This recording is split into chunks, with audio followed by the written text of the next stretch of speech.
All right, hi everybody. Sorry for no videos lately. I've been working on this cover for a game, and I'm close to being done. I just have to put in the space background. I can show you a little bit of how it came together. Here, let's do that. How do you do this?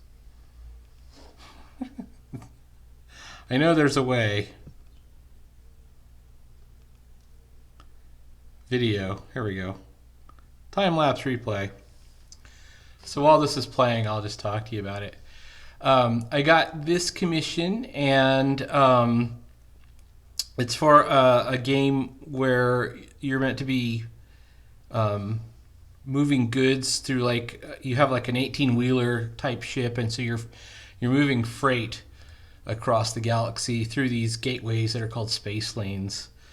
And I mocked in like kind of a space background just to get a feel for things, and then I really focused on this kind of perspective drawing, and I've been tackling it kind of a bit at a time to ink it and capture all the details. Anytime you have a spaceship like this, or let's say you're trying to draw a laboratory or some kind of giant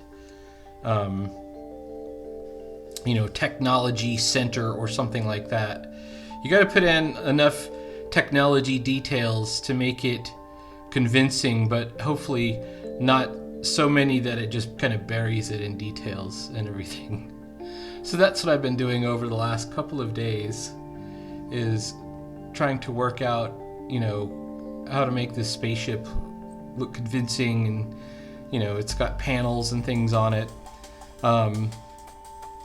And it's not, this big ship is meant to be like a cargo ship. I have 2 fighter ships attacking it too, which we'll get to here in a second. Let's see if it'll come up. I can speed forward a little bit too. I even tried, I had an idea to put some lettering on the ship, which I did. It says X-Freight when it's done across the back here. I was thinking about leaving this top area blank, but I didn't end up doing it. So I think we're working on this small ship now. Oh, there's where I was going to originally put the lettering across the top. I ended up putting it back here, and it's hidden and obscure enough that it looks kind of alien. Like, if you didn't know that said X-Freight, you might not ever spot it. Here's one of the attacking ships. And then here's the other one.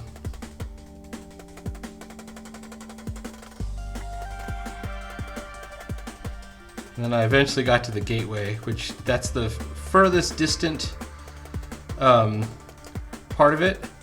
So once we get through this little animation that it's going through, and we're almost done, I'm going to go ahead and we're going to mock up the space background. I'll show you how I do those. There's the space lane all set up.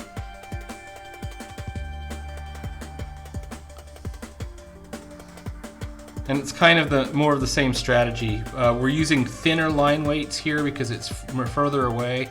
So line weight is really everything when it comes to inking. Not that I'm an expert, I'm still learning myself, but I definitely know that if you want something to appear in the distance, you got to thin that line weight out pretty good. Anyways, and this is a low-res video here. So once we get through it, we'll switch back to the high-res version of the image. I think that's it.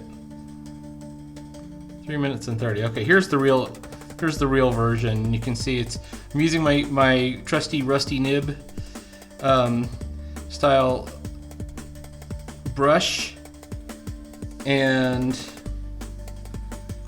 I've got these sort of vapor trail things coming off of the ships as they're moving, and so when we get to the space, we want to show the white blast of energy coming from the back there.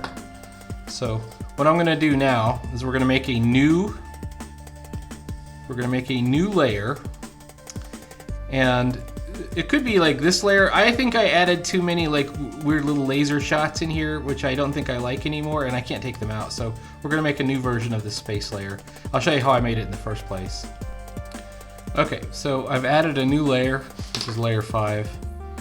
And we've placed this layer underneath the art. So most of the art is sitting here on layer 5, this layer 5. Well, that's going to be confusing. Let's rename it to the space layer.